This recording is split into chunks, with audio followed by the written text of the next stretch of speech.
یک مردک اگه تنظیم نبوده پیشتر برای فرزند خیلی پس پیش نگاه نمیکنن زندگی میکنن یک 15 نفر شده بعد همه هر بیگه ای کار خستش که میومده که زنش سر میکرده آتش وقتش رو بسید 5 تا بس بسید یه زنه قوت از تولد کرن که نگیر کنم چکار میکنی 15 نفر پولی دفتر نوشته قلم کتاب مردک هر روز میاد همین گپا میشنه دلگیر شده است یک اهمیت داده که خانه همسایه با یک زن شوهر ندارد گفته هوای من زن دویم نکاح کرده میگیرم ای غروری زن خرید گره خوش خلاص میشم این برای شما احتیاط میتونه برای هر روز هزار نکنید زن بزرگین بین کرده رفته همه نکاح کرده با خواهش گفته زنک من یک ماه کمانجافته میرم پامال به خدا رفته است یک ماه پس اومده دورش شده گفته زنک بازی کردن پلاژه ممکن من 2 ماه دیگه نمیام 6 ماه با همه گفته رفته ما شاشودا فکر کرده با همه پوچ دیگه فکر کرده چطوری زنک بالا کو شما بالا کو خیلی فهمیده رفته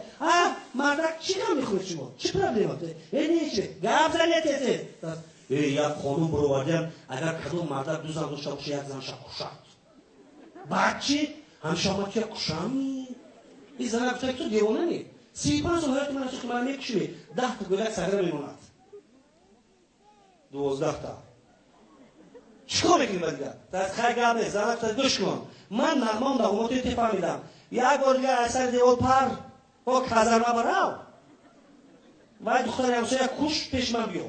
پرابلم من نمیشه دیگه این مرداش تو فهمیدن بود من بر وقت فهمیدم تو فکر گشتم کافی گذر کن تیز رو مردا خودشون دویده رفته است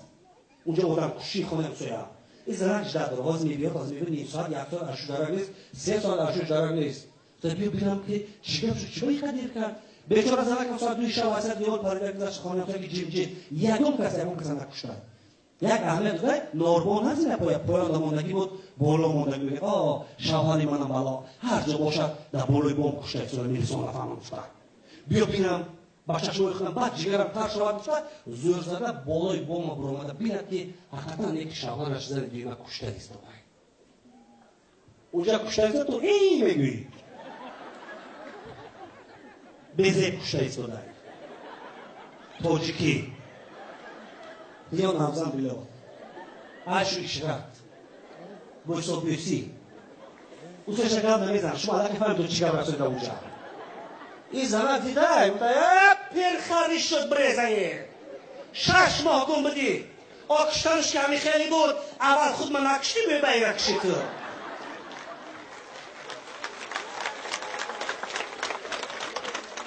یک مرده که دیگر ریش بیستونه که زنش دور اومده هم مردک تینجی بود هم تینجی از چی باریش میگیریم؟ خریش میگیریم از چی باید 3 ماه شد رگشته این روز میگیریم او خیلی گرفتم نه شما یکان بالا داره یکان اویوی نو یفتگی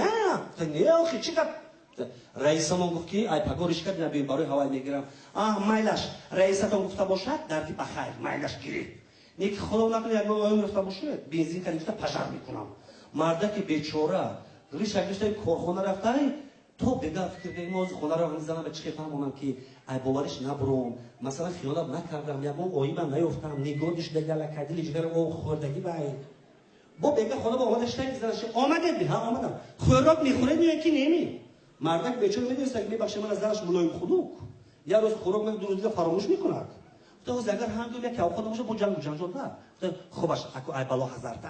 تا نه زنک جون من خود نمیخورم این زنی تاجیک چه شما به بالا ریش نگرفته خالی کدام زنک رفته سیر کرده رای کرده